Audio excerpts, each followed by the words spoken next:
का स्वागत है।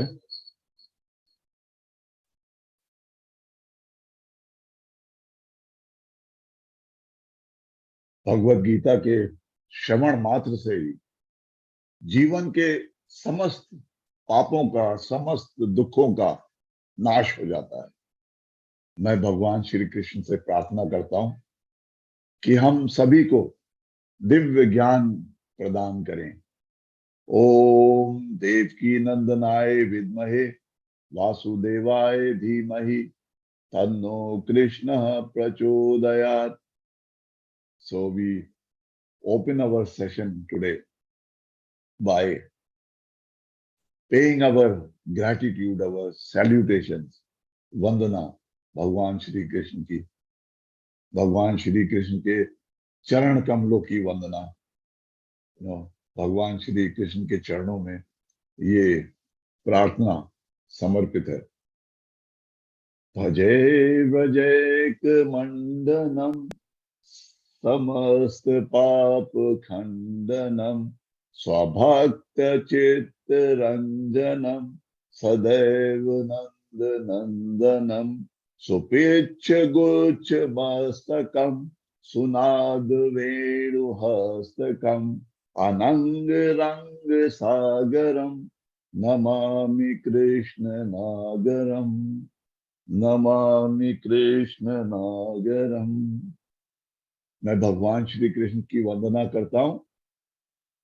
वे प्रभु कृष्ण जो व्रज के आभूषण हैं, समस्त पाप खंडनम, समस्त पापों को खंडित करने वाले, समस्त पापों को हरने वाले, समस्त पापों को समाप्त करने वाले, स्वभक्त चित्त रंजनम, निज भक्तों के हृदय को, भक्त के चित्त को आनंद से भर देने वाले, परिपूर्ण कर देने वाले, ऐसे नंदा है जो आनंद देते हैं। श्री कृष्ण के मस्तक पर वो मोर के पंख जो मोहित कर देने वाले, मोर के पंख के ऐसे गुच्छे हैं। श्री कृष्ण मोर पंख से बना मुकुट धारण करते हैं और श्री कृष्ण मधुर वेणु को अपने हाथों में रखते हैं, हाथों में बांसुरी को धारण करते हैं। ऐसे प्रभु कृष्ण को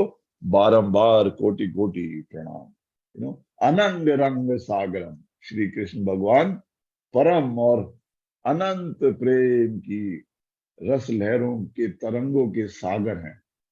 ऐसे श्री कृष्ण को, ऐसे भगवान श्री कृष्ण को, नागर को मैं नमन करता हूं, कोटि कोटि नमन करता हूं।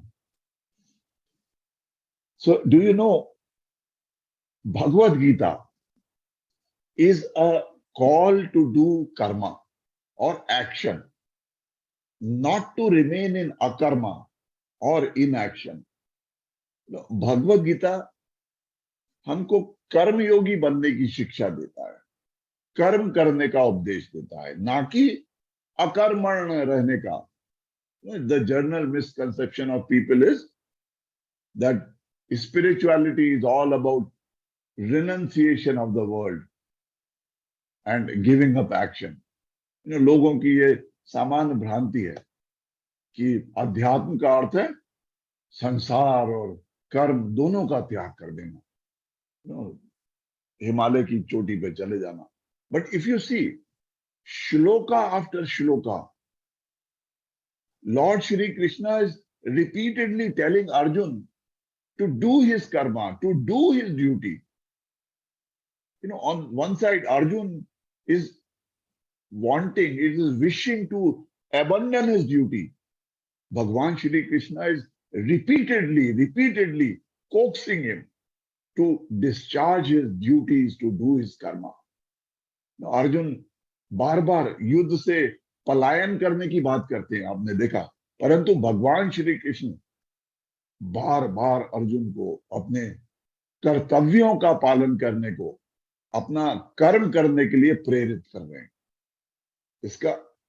इसके अर्थ बड़े गूढ़ हैं। इसका अर्थ ये भी हुआ कि यदि आपने अपना निर्धारित कर्म नहीं किया, यदि आपने किसी भी कारण से, चाहे वो आलस्यवश हो, चाहे अपना तमोगुण के वश हो, बहुत से लोगों को प्रोक्रास्टिनेशन की आदत होती है, आज नहीं कल करेंगे, कल से शुरू करेंगे ये काम। कोई भी वजह से यदि आपने वो कर्म नहीं किया जो आपको करना चाहिए था, तो आप महापाप के भागी बनेंगे। इसका अर्थ यह भी हुआ कि जो कर्म आपने नहीं किया उसका भी दुष्फल आपको मिलेगा। बड़ा गूढ़ विषय हो गया ये, क्योंकि आज तक तो हम लोग, अधिकांश लोग यही यकीन करते थे कि भाई हम अच्छे कर्म करेंगे तो अच्छा फल मिलेगा और बुरे कर्म करेंगे तो बुरा फल मिलेगा, और हम जो भी कर्म करेंगे केवल उसी का फल हमको मिलेगा। पर जो कर्म नहीं किया और जो करना चाहिए था, अगर वो नहीं किया तो आप उसके भी पाप के अधिकारी बनते हैं।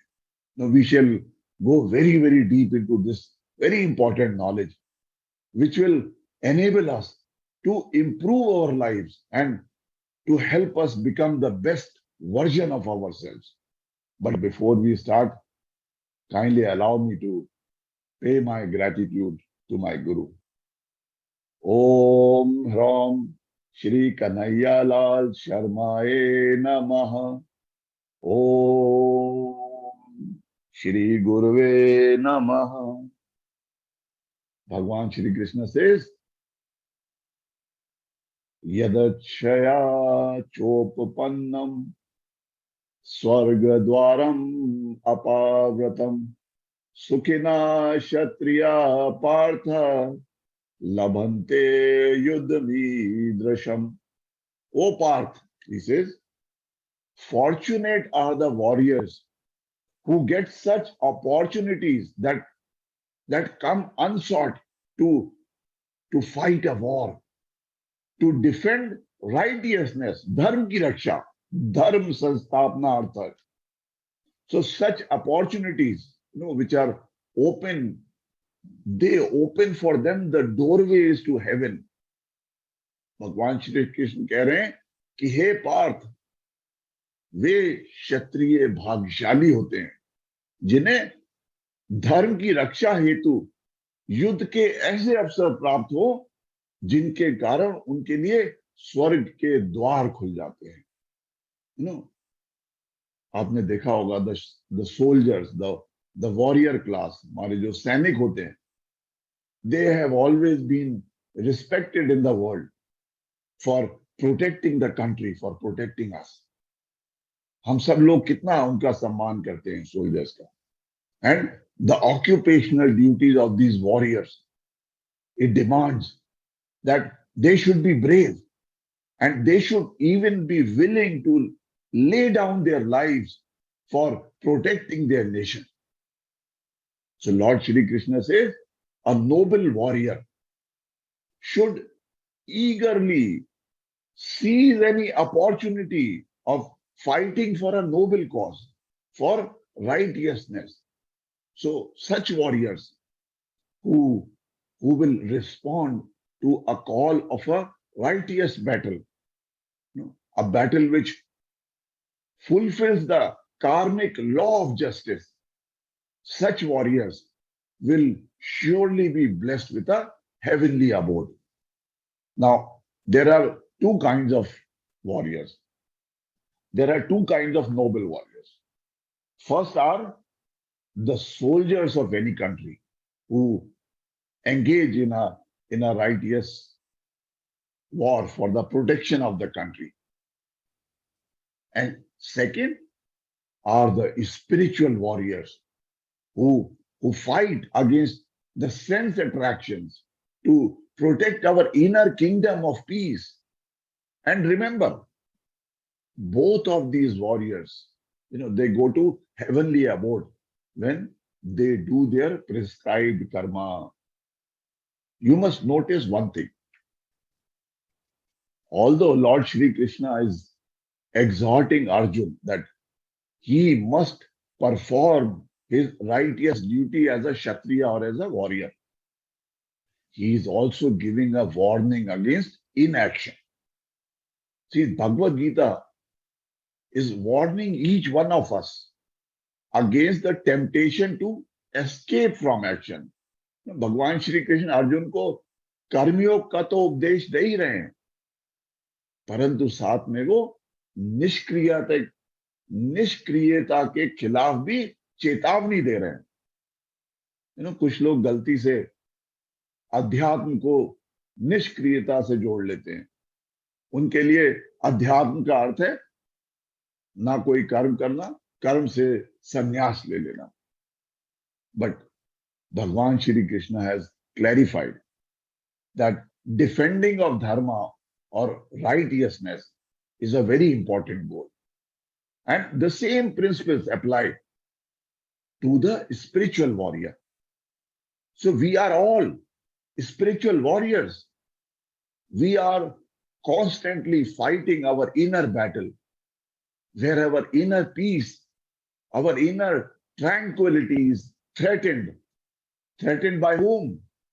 By the temptations of the senses.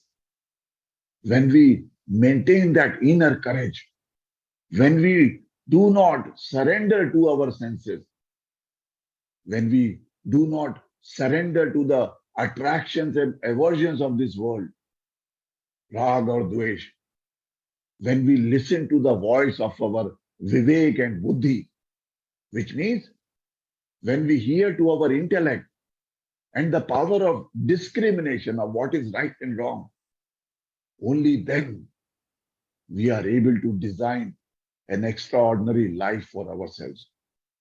जब हम उस आंतरिक साहस को बना के रखते हैं, जब हम अपनी इंद्रियों के सामने घुटने नहीं टेकते, अपनी इंद्रियों के आगे आत्मसमर्पण नहीं करते, जब हम इस दुनिया के आकर्षण और घृणा के आगे आत्मसमर्पण नहीं करते, इस दुनिया के राग और द्वेषों के आगे आत्मसमर्पण नहीं करते, जब हम अपने विवेक और बुद्धि की बात सुनते हैं, तभी जाकर हम अपने लिए एक असाधारण जीवन की रूपरेखा तैयार कर पाते हैं। We all know that the fruits of right karma are joy and abundance.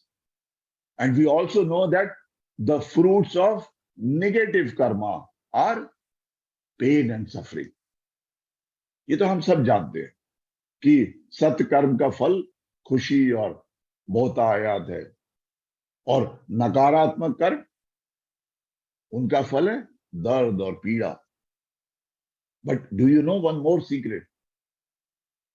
It is not only the karma that you do that affects you, but it is also the karma that you should be doing but you don't do, that affects you adversely. There are very, very grave consequences if you fail to do your prescribed duty, if you fail to do your prescribed karma. आप तो जो कर्म करते हैं, केवल वही कर्म आपको प्रभावित नहीं करता, लेकिन जो कर्म आपको करना चाहिए, जो कर्म करने का आपका धर्म है, जो कर्म आपको करना चाहिए पर आप नहीं करते, वो भी आपके जीवन की दिशा को निर्धारित करता है। और यदि आप अपने निर्धारित कर्म को करने में विफल रहते हैं, कोई भी कारण रहा हो, तो आपको इसके बहुत बहुत गंभीर परिणाम भुगतने होंगे।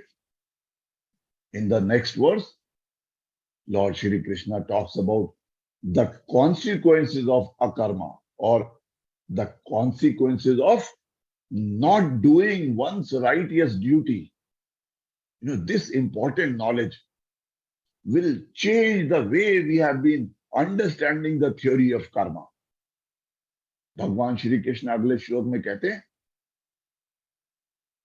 अथ चेत तत्वम् इमं धर्मं संग्रामं न करिष्यसि तथा स्वधर्म कीर्तिं चाहित्वा पापम अवाप्यसि. Bhagwan Shri Krishna tells Arjun that if you refuse to fight this dharma sangramam. देखा है ना, धर्म संग्रामम, or this righteous war. If you refuse, if you give up your swadharm, उन्होंने बताया था ना कि this is your swadharm because you are a kshatriya, you are a warrior. So if you do not do your swadharm, that means if you do not do your duty and your kirti, your reputation, you will certainly incur papam. Papam avapyasi. You will incur sin. भगवान कह रहे हैं यदि अर्जुन फिर भी तुम इस धर्म युद्ध का सामना नहीं करना चाहते, तुम पलायन करना चाहते हो, तब तुम्हें निश्चित रूप से अपने सामाजिक कर्तव्यों की उपेक्षा करने का पाप लगेगा और तुम अपनी प्रतिष्ठा भी खो दोगे।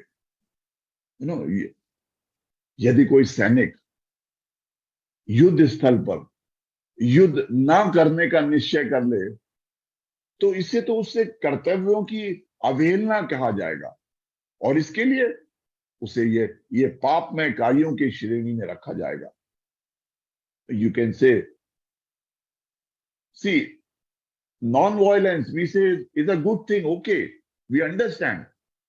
But if a warrior on the field, on the battlefield, he chooses to become non-violent on the battlefield, then it is dereliction of duty. It will be classified as a sinful act. Therefore, Lord Shri Krishna states that if Arjun abandons his duty, he will be committing a sin. The occupational duty of a warrior, जो उसका स्वधर्म है, वो क्या है? To protect the citizens of the country. दुश्मनों से रक्षा करना, ये उसका धर्म है. The beauty of Bhagavad Gita is the universality of its teachings. The teachings of Bhagavad Gita are not only applicable to Arjun, it is applicable to each one of us, everyone. And it is also applicable to all phases of life. बड़ी important बात है ये. What is applicable to Arjun on the battlefield is equally valid for all of us in all areas of our lives. If Arjun, abandons his duty of fighting a righteous war, he will be incurring a sin. Similarly, Bhagwaan Shri Krishna is telling all of us through Arjun. वो अर्जुन के माध्यम से हम सबको बता रहे हैं that if you refuse to fight and you refuse to conquer your inner enemies that are threatening your inner kingdom of true happiness, you will be shirking away from your righteous duty. You would be doing a sin against this divine image in which you are made up of.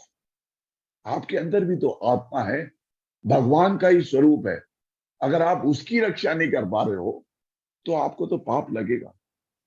जो युद्ध के मैदान में जो अर्जुन पे लागू हो रहा है, अगर वो पलायन कर रहा है, यदि अर्जुन धर्म की रक्षा हेतु युद्ध लड़ने के अपने कर्तव्य का परित्याग कर देता है, तो उसे पाप का भागी बनना पड़ेगा. तो इसी प्रकार भगवान श्री कृष्ण अर्जुन के माध्यम से हम सभी से ये कह रहे हैं कि यदि आप अपने आंतरिक शत्रुओं से, अपने राग द्वेषों से, अपने क्रोध, अपना घृणा, अपने तमोगुणों से, अपनी वासनाओं से, अपने इंद्रियों के आकर्षणों से युद्ध करने में, अपने युद्ध करने के अपने कर्तव्य का अगर आप परित्याग करते हैं, तो आप एक पाप करेंगे. वो आपका पाप कहलाएगा. The self-controlled spiritual warrior, he will never allow the enemy of temptation.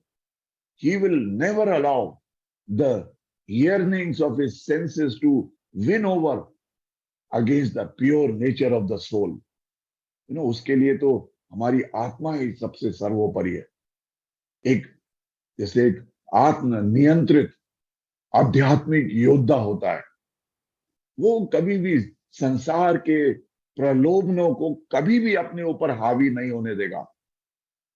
अपनी इंद्रियों की इच्छाओं को बुद्धि से जीतने की अनुमति कभी भी नहीं देगा।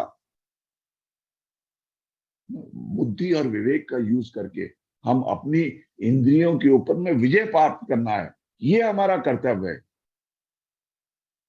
The opposite of a self controlled man is a sense controlled man. Sense, अपनी इंद्रियों के वश में जो वशीभूत है आदमी, sense controlled man is a slave of his senses. वो अपनी इंद्रियों का दास है। You must be wondering how these teachings are applicable to all types of people, at all stages of their life. आप सोच रहे होंगे कि ये हर एक वर्ग के लोगों को जीवन के हर समय में ये टीचिंग्स कैसे एप्लीकेबल है। Let me give you an example. Suppose how these teachings will be applicable to grihast ashram, to married couples in modern times. See, all these teachings, whatever Lord Shri Krishna is telling, is not only related to the battlefield, it is equally applicable to all phases of our life, in all stages of our life, in all the ages of our life. So let me give you an example of a grihast ashram, how these teachings are applicable. Now, a married couple, while living a happy married life, that couple must guard against the external temptations which may break the moral bonds of that sacred relationship.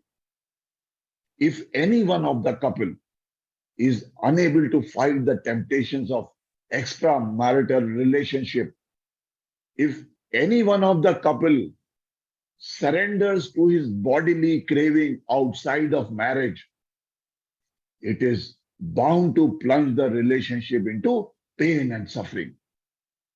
Every time we are able to fight and resist any temptation, we become more and more strong, both mentally and morally.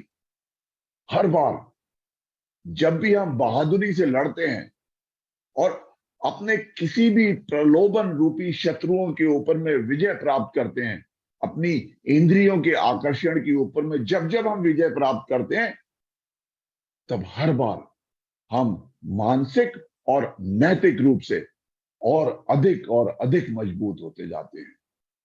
अब आप पूछेंगे कि संसार के आकर्षण और इंद्रियों की आसक्तियों के ऊपर में हम उठे तो कैसे उठे, कैसे विजय प्राप्त करें, उसका रास्ता क्या है? तो उसके लिए महर्षि पतंजलि ने बिल्कुल रास्ता साफ बता दिया। महर्षि पतंजलि कहते हैं, अभ्यास वैराग्याभ्याम तन्निरोधा। अभ्यास and vairag are companion practices. They are the means of mastering, of regulating or nirodh of the vrittis of the mind field, which allows us to experience the true self. So every spiritual devotee, har adhyatmik yodha who meditates regularly and deeply, he must keep these temptations away. How? By practicing vairagya or dispassion. तो संसार की आकर्षणों के प्रति जब हम धीरे धीरे वैराग्य डेवलप करने लगेंगे, और अभ्यास क्या है? अभ्यास means cultivating that lifestyle, cultivating those actions, those speech and thoughts, cultivating those spiritual practices that will lead us towards a positive direction of truth, towards spiritual realization. अभ्यास का अर्थ है उस जीवन शैली का विकास करना उन क्रियाओं का, उन विचारों को विकसित करना, उन आध्यात्मिक अभ्यासों को विकसित करना जो हमें सत्य की दिशा की ओर ले जाते हैं और हमें आध्यात्मिक बोध की ओर लेके जाते हैं। और वैराग क्या हुआ? वैराग उन प्रलोभनों से अनासक्ति का अभ्यास है जो आपको दर्द और तमाम पीड़ा में डुबो सकते हैं। वैराग किससे? राग और द्वेष से वैराग। Vairag is the practice of non-attachment from the temptations that can plunge you into the pain and suffering. Vairag is detachment from rag and dvesh. And if you wish to cultivate non-attachment, you have to become better and better at discriminating between what action, what speech, and what thoughts would propel you in the right direction, and what actions and thought would divert you from the path of true satya. So आपको हर समय अपनी बुद्धि का उपयोग लेके discriminate करना है कि हम क्या सोच, क्या थॉट्स हमारे जो है, अगर आप ये मानसिकता पैदा करना चाहते हैं तो अपने विवेक का आपको अधिक उपयोग में लाना होगा। आपको जीवन के हर क्षण में ये चुनना होगा। आपके पास, you will have a choice. Every one of us has a choice in every moment of our life. हमारे पास ये चॉइस होती है कि हम कौन से कार्य करें, कौन से विचार अपने मन में लाएं जो हमको सही दिशा में ले जाएं, और कौन से कार्य और कौन से विचार हमको सत्य के मार्ग से विचलित कर देंगे। सत्य के मार्ग को परखने की बस यही एक आपको पास एक औषधि है, और यही समझ आपकी अंतर यात्रा का सबसे शक्तिशाली उपकरण है। Once we are able to transform our ego consciousness, अपने अहम भाव को, when we are able to transform into soul consciousness, आत्म अनुभूति में जब हम परिवर्तित करते हैं, then no sense temptation will have any further power to distract us. जब हम उस आत्मा की अनुभूति में अपना क्षण, आपको याद होगा पिछले श्लोकों में भगवान ने कहा था कि तू कर्म कर, अपने सांसारिक कर्म कर, पर हर क्षण दिमाग, अपना मन मेरे में लगा के रख। तो जैसे हमारा मन अगर भगवान से हट गया तो ये तमाम शत्रु जो है, आसक्ति के शत्रु, इंद्रियों के प्रलोभनों के शत्रु, ये सब हमारे ऊपर में डेरा डालने लगेंगे। तो जैसे ही हमने अपनी आत्म अनुभूति को बरकरार रखा, जैसे ही हमने अपना मन ईश्वर में लगा दिया, तब तो कोई भी sense temptation, nothing will have any power on us. But until that stage is reached, जब तक वो स्टेज रीच हो, we must be very very vigilant against this temptations of the senses. This is our highest duty in this life. आप सोचेंगे हमारा कर्म, सबसे important कर्म केवल यही है आपका। If at any time we forsake this duty, and any time we surrender to the cravings of the body and the flesh, we would be doing a great sin against the image of God in which our true self is made up of. जब हम अपने अहंकार को ब्रह्म चेतना में रूपांतरित करने में सक्षम हो जाते हैं, तो कोई भी इंद्रियों का प्रलोभन कभी भी कोई हमें विचलित नहीं कर सकता। लेकिन जब तक उस स्तर पर हम पहुंच नहीं जाते, तब तक हमें अपनी इंद्रियों के प्रलोभनों के प्रति सतर्क रहना पड़ेगा। ये हमारे जीवन का सर्वोच्च कर्तव्य है। This is the highest duty and the highest कर्म ऑफ अवर लाइफ। यदि किसी भी समय हमने इस कर्तव्य को छोड़ दिया और इसके बजाय अपने शरीर के और शारीरिक सुख की लालसा के सामने हमने घुटने टेक दिए, आत्मसमर्पण अगर कर दिया, तो हम अपने इस कर्तव्य से विमुख हो जाते हैं. इग्नोरेंस, अविद्या इज द ग्रेटेस्ट सिन. सबसे बड़ा पाप है, because it overshadows that pure divine self that is within us. Ignorance क्या करता है? It produces an illusion of that limitation of ego or of our body consciousness. And this is the root cause of all our physical, mental, and spiritual pain and sufferings. The unspiritual man living in the sin of ignorance experiences a living death.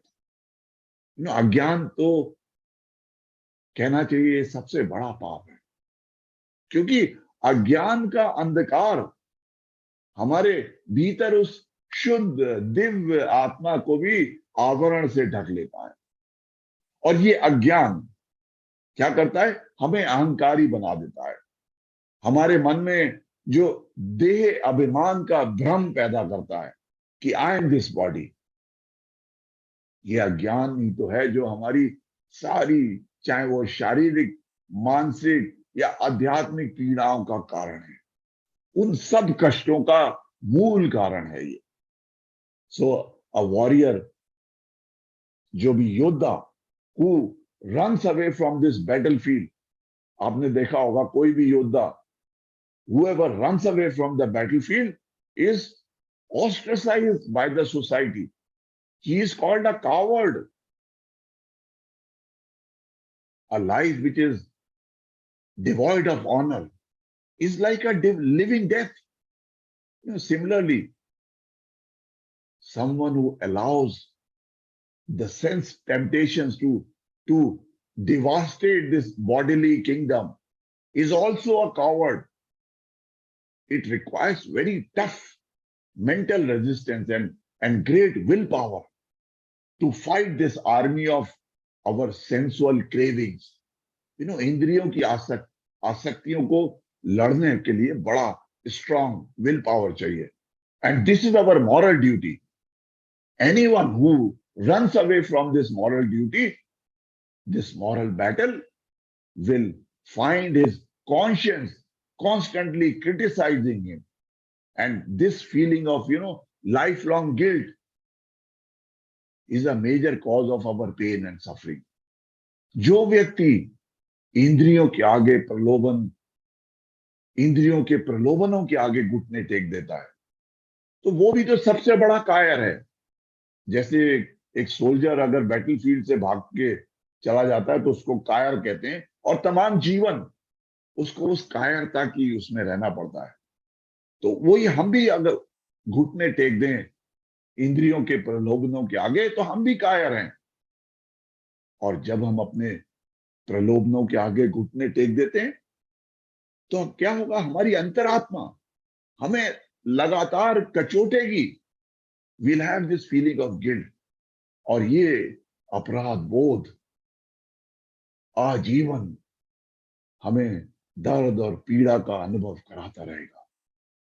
Therefore, he who relinquishes the fight against temptation, who surrenders to his senses, he experiences a living death. जो भी प्रलोभनों के आगे घुटने take देता है, जो अपनी इंद्रियों के आगे आत्मसमर्पण कर देता है, वो एक जीवित मृत्यु का अनुभव करता है. That is why a devotee should not permit any obstacle to stop his accelerated progress towards self-realization. हमारा ultimate goal तो वही है. We are all spiritual warriors, and we must constantly keep fighting our inner enemies of restlessness, our inner enemies of delusion, of temptation. When we maintain that spiritual resistance, when we refuse to surrender to our senses, when we refuse to surrender to the attractions and aversions of this world, when we listen to our intellect and the power of discrimination, only then we are able to design an extraordinary life for ourselves. हम सब एक आध्यात्मिक योद्धा हैं और हमें अपने आंतरिक शत्रुओं से लगातार लड़ते रहना है। तो असली योद्धा कौन हुआ? Who is the real warrior? असली योद्धा वो जो स्वधर्म का पालन करे और अपना मन ईश्वर में अनुरक्त रखे। And only those who are able to defeat their own inner sense attachments, only those who are able to defeat their panch kleshas and shad vikaras, only those who are able to do their sacred duties of the world without attachment to worldly attractions, only those people are able to get free from the cycle of repeated birth and death. Only those people are able to achieve मोक्ष और कैवल्य। और ये सच्चा ज्ञान रखने वाले ही अपना जीवन असाधारण बना सकते हैं। तो इसी के साथ मैं प्रभु से अनुमति लेना चाहता हूं इस प्रसंग को यहीं पर विराम लगाने को, और अगले शनिवार पुनः श्री चरणों में भगवत कथा का अमृत पान करने की इच्छा हेतु आज आपसे विदा लेना चाहता हूं। ओम पूर्णमदः पूर्णमिदं पूर्णात् पूर्णमुदच्यते पूर्णस्य पूर्णमादाय पूर्णमेवावशिष्यते। ओम शांति शांति शांति। सर्वारिष्टासु शांतिर्भवतु। ओम नमो भगवते वासुदेवाय। अब now I am open for questions if you, any one of you have कोई भी क्वेश्चन, प्रश्न किसी का, तो anybody can raise their hand.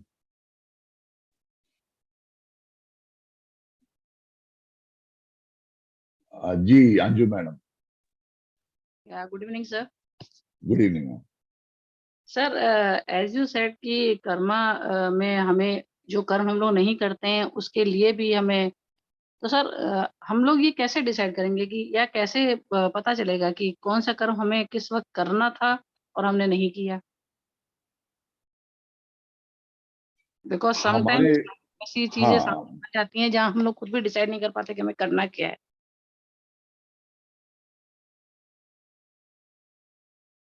अमूमन आप देखेंगे कि हमारे आपके पास हमेशा ये रहेगा चॉइस कर्मों के, कर्मों को लेके कि हमें ये कर्म करना है।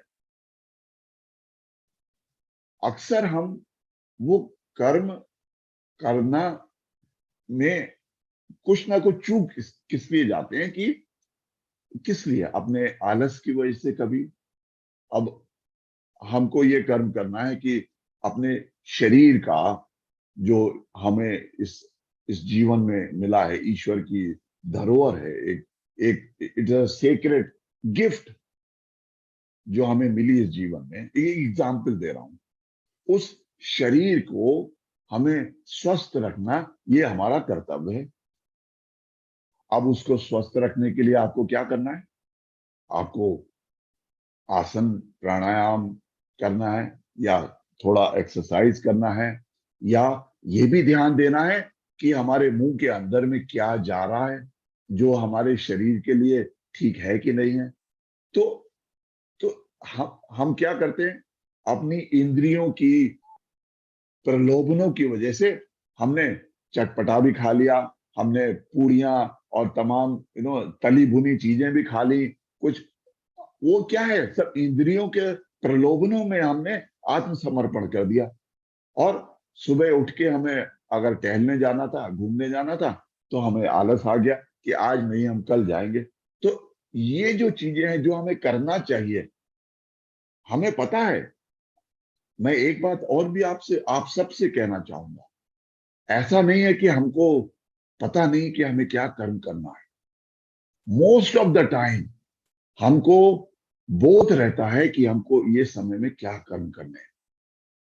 आपको ये पता है कि हमको क्या कर्म करने हैं और उस कर्म करने से क्या लाभ होगा, हमारे को क्या मिलेगा, वो भी हमको पता होता है। लेकिन ये हमारी विवशता है, किसी कारणवश हम वो नहीं कर पाते कर्म। वो विवशता के आगे जब हम घुटने टेक देते हैं, तब आपको जब आपने अपना इंद्रियों का प्रलोभनों के आगे आपने खूब पूड़ी कचौड़ी और सब अच्छे से खा लिया, और फिर आप सुबह टहलने भी नहीं गए, तो अब पेट तो खराब होगा ही होगा ना, तब तो आपको भुगतना ही पड़ेगा। तो तो कहने का मतलब यह है कि जीवन के तमाम कर्म हर समय हमारे, कभी हमें क्रोध, हम किसी किसी ने हमको कुछ बोला और हम इमीडिएटली उसको कुछ रिप्लाई करते हैं, ऐसा कि जिससे कि, बल्कि हमें ये सोचना चाहिए कि कौन सा कर्म हमारा हमको ईश्वर के तरफ, सत्कर्मों की तरफ ले जा रहा है, कौन सा कर्म हमको। तो यही पर बुद्धि की बात आ गई कि बुद्धि और विवेक का यस उपयोग जैसे जैसे हम ज्यादा शुरू करेंगे, तब हम ये जो हमारे रिफ्लेक्स एक्शन होते हैं, जो हमें क्रोध घृणा के वश, इन सब कारणों से हमें जो लेने पड़ते हैं, आलस के वश, हम प्रोक्रास्टिनेशन के वश हमें बहुत सारे जो निर्णय हैं वो गलत हम ले लेते हैं, तो वो सब धीरे धीरे कम होने लगेगा। और बोला है ना भगवान ने कि आप कर्म करोगे और मन मेरे में आप लगा के रखो। तो जब आपने ये समझ लिया कि मेरे को ये कर्म तो ईश्वर के निमित्त करना है, तब सब आप करना शुरू कर देंगे। ये कर्म मेरे को नहीं, ईश्वर के लिए मुझे करना, ईश्वर के निमित्त करना है। तो आप सोचिए कि आपके कितनी अंदर से विल पावर आपका कितने सब बढ़ जाएगी, आत्मशक्ति आपकी बढ़ जाएगी। Yes sir. और सर थैंक अगर यू। जैसे मान लीजिए हमारे हमारे सामने कोई ऐसा इंसान हो कि जिसके लिए हम नहीं समझ पा रहे हो कि उनके लिए बेनिफिशियल क्या है, जैसे रेकी हीलिंग कर रहे हैं हम इस समय, जी तो जी उसमें भी जी जैसे जी। कुछ लोग ऐसे हैं जिसमें मुझे नहीं समझ में आता कि उनको किस तरीके की एनर्जी सेंड करनी चाहिए, तो उस टाइम में क्या कर सकते हैं सर? हमारा एक बड़ा बड़ा क्लियर वो है कि हम अपनी तरफ से हीलिंग दें, अपनी तरफ से उनके लिए प्रार्थना करें। बाकी उनका कार्मिक पाथवे क्या है, वो हम्म हम में से कोई नहीं समझ सकता।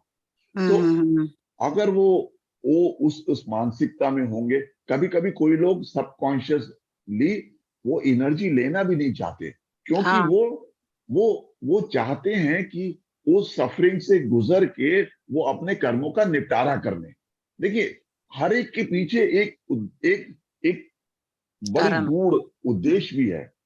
तो बहुत से महान संतों को देखा होगा आपने, जो इन्होंने लास्ट स्टेज में, चाहे वो कैंसर से पीड़ित हो या बड़ी ऐसी बीमारियों से पीड़ित रह के, कि उन्होंने कहा कि नहीं, मेरे जितने भी कर्म बाकी रह गए, संचित कर्म, उनको मैं कंसंट्रेटेड रूप में मैं उनसे भुगतान करके, निपटारा करके, और मैं कैवल्य और मोक्ष के लिए चला जाऊं। तो ये भी चीजें हो सकती है। तो वो लेना भी नहीं चाहते कि भाई मैं ठीक नहीं होना चाहता, हम्म ये भी हो सकता है। कई बार इस तरह का वाकया होता है, और कभी हो भी सकता है। तो हमारा काम केवल हीलिंग, अगर एज अ हीलर हम हम्म उनको एनर्जी दें, प्रेम दें, अपना प्रार्थना दें, ईश्वर से प्रार्थना करें उनके लिए, ये हमारा कर्तव्य। इसके बियॉन्ड उनके कर्मों में हस्तक्षेप करने का हमारा वो नहीं है, मतलब this is not our duty. तो सर ऐसे में जो हम लोग सिंबल्स यूज करते हैं चौकुरे हाँ, से, कि वो हम लोग यूज कर सब सकते करिए, हैं या नहीं कर सब सकते? करिए, बिल्कुल बिल्कुल। Thank you so much. हाँ मनीष जी, आप बहुत सुंदर, मनीष जी आप बोलिए। जी प्रणाम सर। प्रणाम प्रणाम। सर मेरा ये था प्रश्न ये था कि ये जो भगवत गीता का जो संवाद हुआ है, तो ये दो मतलब महान चेतनाओं के बीच में हुआ है। भगवान कृष्ण भी एक महान चेतना के स्वरूप हैं, बिल्कुल। और अर्जुन भी जो है वो जो जिनके साथ संवाद हो रहा है वो भी महान चेतना के मतलब स्वरूप है। तो इतनी गहरी बातें जो इसमें लिखी हुई है, मतलब संवाद के बीच में जो आई हैं, आपने बोला भी कि हम कोई भी अपना कर्म करें तो उस कर्म को करते समय हमारे अंदर ये होश बना रहे कि ये जो काम हम कर रहे हैं ये ईश्वर को समर्पित करके कर रहे हैं। बिल्कुल। मैं कोशिश भी करता हूँ इस चीज को, लेकिन मतलब जो समस्या ये आती है कि चेतना मतलब उस स्तर पे नहीं बनी रहती है, ऐसा कि हम, क्योंकि इतने सारे डिस्ट्रैक्शन और इतने सारे जो निगेटिविटी है, तो मतलब मेरा जो अनुभव है कि सबसे पहले तो हमको अपनी चेतना का जो स्तर है वो उस स्तर तक लेके जाना पड़ेगा जो जो चेतना का स्तर अर्जुन अर्जुन के बीच में, पार्थ के बीच में है। पार्थ और जो भगवान कृष्ण हैं उनके बीच में जो चेतना का जो स्तर है वो चीज़ है। क्योंकि मैं खुद, मेरा पर्सनल एक्सपीरियंस है कि जब वो जिस दिन, मतलब मैं भी कोशिश मतलब मेडिटेशन करने की मैं काफ़ी कोशिश करता हूँ। जिस दिन मैं सुबह मतलब मेरी ये कोशिश रहती है कि मैं 3:30 बजे के करीब उठ जाऊँ, और मेरा मेरा जो मतलब ड्यूटी का जो टाइमिंग रहता है, तो मैं सोचता हूँ कि उसके पहले 2-3 घंटे डीप मेडिटेशन में जाके मेडिटेशन करूँ। तो मतलब जिस दिन मैं कर पाता हूँ इस चीज़ को, उस दिन मतलब जो आप बोल रहे हैं उसी भाव के साथ मैं काम भी कर पाता हूँ अपना, जो आप बोले कि ईश्वर को समर्पित करके। और जिस दिन नहीं कर पाता ये चीज़, उस दिन उतना मेरा जो होश रहता है, जो कॉन्शियसनेस रहती है वो नहीं रहती। तो सबसे पहले तो मतलब मेरा यही है आपसे आपसे कहना कि किस तरीके से हम लोग अपनी चेतना को उस स्तर तक लेके जाएं जो चेतना का स्तर अर्जुन का है, या जो इस बात को, इतनी गहरी बातों को समझ पा रहे हैं। क्योंकि मैं देख रहा हूँ कि इस समय इतना भगवत गीता का इतना पूरे विश्व में, हर जगह, गली में, मोहल्ले में इतना इसका जो है हो रहा है, लेकिन फिर भी लोगों का स्तर जो है, एक दिन सुनते हैं, दूसरे दिन से फिर वही हो जाता है स्टैंडर्ड। तो सबसे पहले तो हमको जो हमारे चेतना का स्तर है उसको उस लेवल तक लेके जाना पड़ेगा। तो मेरा ये है हाँ, कि किस तरीके से हम करें उस चीज को। बहुत सुंदर, बहुत बहुत सुंदर प्रश्न है मनीष जी आपका। आपने अपना स्वयं का एक, कहना चाहिए कि अपने बारे में एक वो आका, आपने अपने आप को कि मैं कहाँ पर हूँ और मेरा चेतना का स्तर कहाँ पर है। और अब वो तो आपने अपना उसमें आका, और हो सकता है उसमें आपको दिखा कि मेरा इतना गिलास खाली है। अब मैं बताऊं आपको, आपका गिलास कितना भरा हुआ है कि आप हर बार भगवत कथा में आप उपस्थित होते हो। आप कितनी चेतना आपकी ऊपर है कि आप फिर भी कितना कोशिश करते हैं, मेडिटेट करते हैं और उस चेतना में रहने की कोशिश करते हैं। तो आप अन्य लोगों के मुकाबले तो आपकी चेतना ऑलरेडी कितना ऊपर उठी हुई है। और आप चूंकि निरंतर भगवत कथा, भगवत प्रेम में आप अनुरक्त रहने की चेष्टा करते हैं,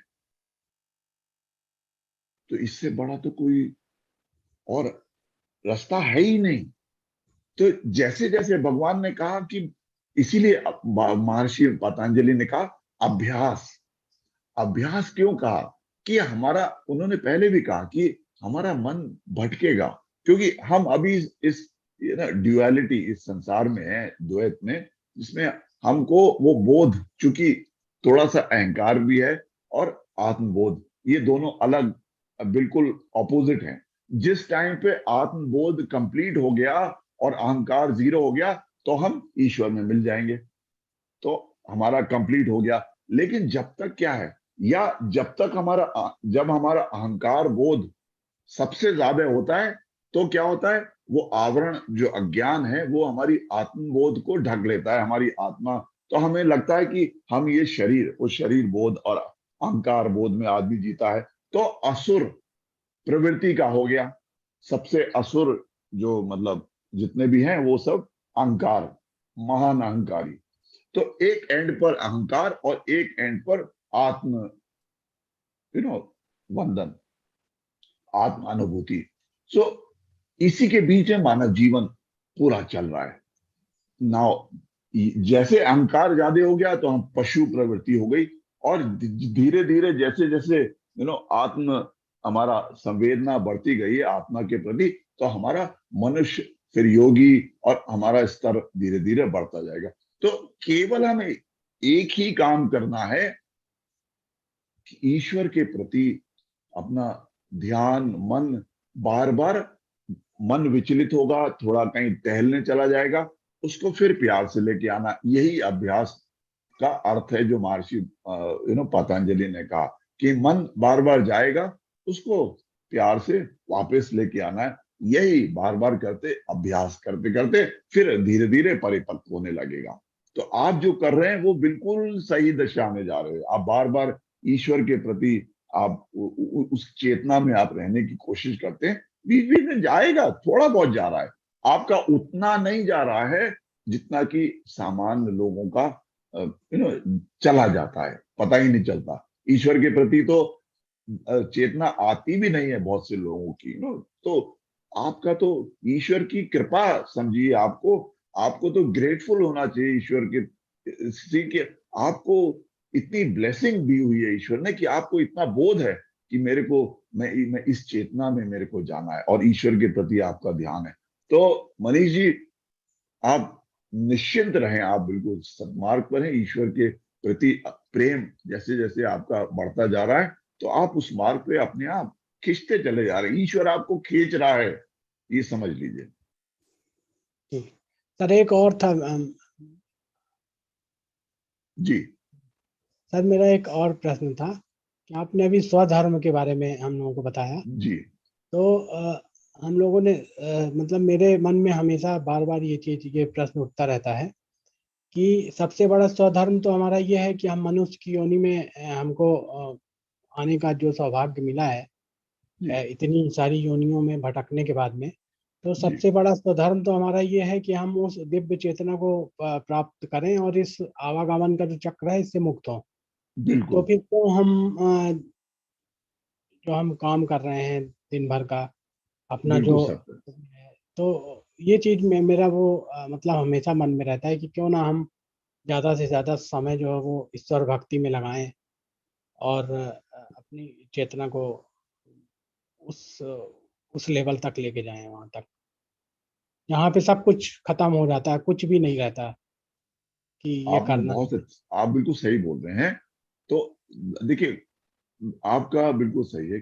धर्म अब ये है कि भगवान ने कहा कि कोई ऐसा नहीं कि पलायन नहीं करना आपको अपने धर्म से। ये मतलब ज्यादा से ज्यादा समय लगाना है भक्ति में, वो भी अच्छी बात है, ये नहीं कह रहे हैं। पर अभी जैसे आप एक पर्टिकुलर एज में हमारा एक धर्म है, जब हम ब्रह्मचर्य आश्रम में हैं, तो उस समय हमें विद्या हासिल करनी, अच्छे से पढ़ाई करनी, अच्छे से सारी विद्याओं में पारंगत होना है। जब हमारा गृहस्थ आश्रम शुरू होता है तो हमें परिवार के प्रति भी हमारे दायित्व हैं, हमारे और अपने बच्चों को भी हमें एक सही शिक्षा और सही वो देना है, उनके लिए भी समय निकालना है। लेकिन भगवान मतलब आपको हर समय में जो जो स्वधर्म, जो जो आपके दायित्व हैं, जो जो कर्तव्य हैं, वो सब निभाते हुए भी चलना है।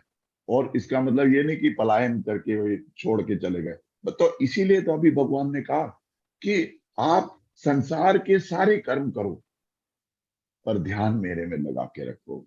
जब हम अपना गृहस्थ आश्रम में भी आप अपने परिवार को समय दे रहे हैं, आप प्रेम बिखेर रहे हैं, भगवान के प्रति आपका भक्ति, श्रद्धा वो बरकरार है, और आप एक जोश के साथ में अपना चाहे जीविका चला रहे हैं, चाहे नौकरी कर रहे हैं, चाहे बिजनेस कर रहे हैं, वो भी सब कर रहे हैं, और पर भगवान में अपना ध्यान लगाए हुए हैं। तो यही करना है आपको, बस यही स्वधर्म है।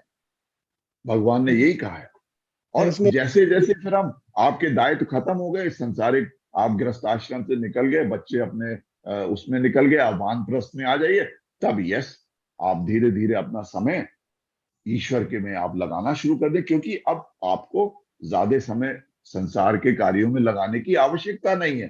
अब आपको स्वधर्म अब आपका है कि ईश्वर में आप ज्यादा से ज्यादा समय लगाएं। अब आप ध्यान की अवधि बढ़ाएं, अब आप पूजा की अवधि बढ़ाएं, भगवान के प्रति सत्संग की अवधि बढ़ाएं धीरे धीरे, और फिर संन्यास आश्रम में बिल्कुल ही संसार से विरक्ति हो जाएगी धीरे धीरे। तो पूरा समय आप केवल भगवत उसमें लगाएं। तो ये पूरा क्रम जो है, स्वधर्म आप अपना कर्तव्य कर्म करते हुए ईश्वर में अपना ध्यान लगाते हुए चलें, इससे बढ़िया तो और कोई है ही नहीं।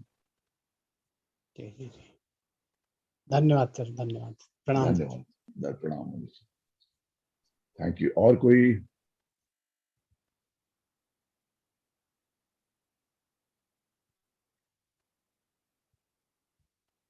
तो इसी के साथ बहुत बहुत धन्यवाद आप सभी का, जो इतना सुंदर सत्संग और आनंद हुआ प्रभु के श्री चरणों में बैठ के। तो इसी के साथ आप सबका अनेक अनेक धन्यवाद।